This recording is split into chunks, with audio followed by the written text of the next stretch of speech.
Assalamualaikum warahmatullahi wabarakatuh. Saya Reni Ayu Pratiwi dengan NIM 201211009 dari kelas KPI 2A.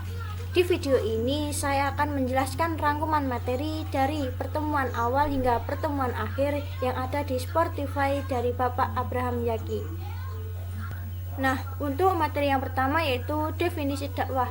Cara bahasa artinya memanggil, mengundang, minta tolong, menyuruh datang, dan lain-lain. Menurut Profesor Ali Aziz, artinya kegiatan peningkatan iman menurut syariat Islam. Istilah dakwah antara lain tabligh, nasihat, tafsir, tanjir, khotbah, tausiah, tarbiyah taklim, dan amar ma'ruf nahi munkar. Untuk materi selanjutnya yaitu kajian keilmuan dakwah. Syarat disebut ilmu yang pertama harus objektif, 2 metodik, 3 universal, 4 sistematis. Objektif dibagi menjadi dua, yang pertama yaitu material dan yang kedua yaitu formal. Ilmu bantu dakwah ini antara lain komunikasi, retorika, psikologis, antropologi, psikologis, fikih, dan tafsir. Untuk materi selanjutnya yaitu sejarah perkembangan ilmu dakwah. Nah, ini terdapat balaghah yang artinya ilmu tentang tabligh. Ilmu ini dibagi menjadi tiga. Yang pertama ma'ani, 2 bayan, 3 badik. Nah, bagaimana dakwah berkembang? Dakwah berkembang melalui 3 tahap.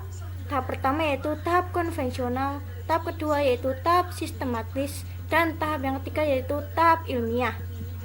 Nah, untuk materi selanjutnya yaitu hakikat dakwah. Ini dibagi menjadi 3 sub kajian. Yang pertama sifat-sifat dasar dakwah, yang kedua fungsi dakwah, yang ketiga yaitu peran hidayah dalam dakwah. Untuk materi selanjutnya yaitu fikih dakwah. Pendakwah atau dai dibagi menjadi 3 yaitu dai mujtahid, dai mutabi, dan dai mukhalid. Hukum berdakwah terkandung dalam surat An-Nahl ayat 125.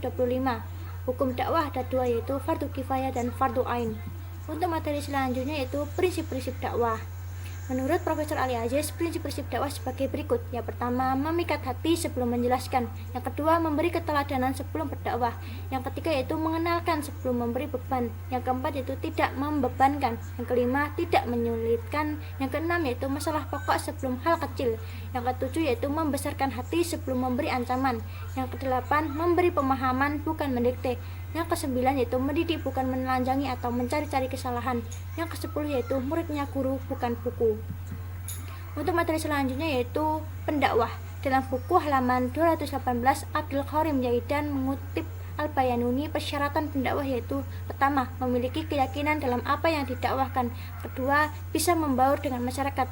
Ketiga, memiliki pengetahuan dan wawasan. Keempat, ilmunya sesuai perbuatan dan konsisten. Untuk materi selanjutnya yaitu dakwah dan moderasi beragama. Moderasi beragama sendiri yakni pilihan untuk memiliki cara pandang, siap dan perilaku di tengah-tengah, tidak berlebih-lebihan dalam beragama dan tidak berperilaku ekstrim. Kenapa kita perlu terus mengorbankan semangat moderasi beragama? Yang pertama, kita hidup di masyarakat majemuk. Yang kedua, kita memiliki tanggung jawab untuk menjaga harmoni sosial. Yang ketiga yaitu karena berkembang paham ekstrim di berbagai lini sosial yang mengancam sendi-sendi kebangsaan. Untuk materi selanjutnya yaitu mitra dakwah.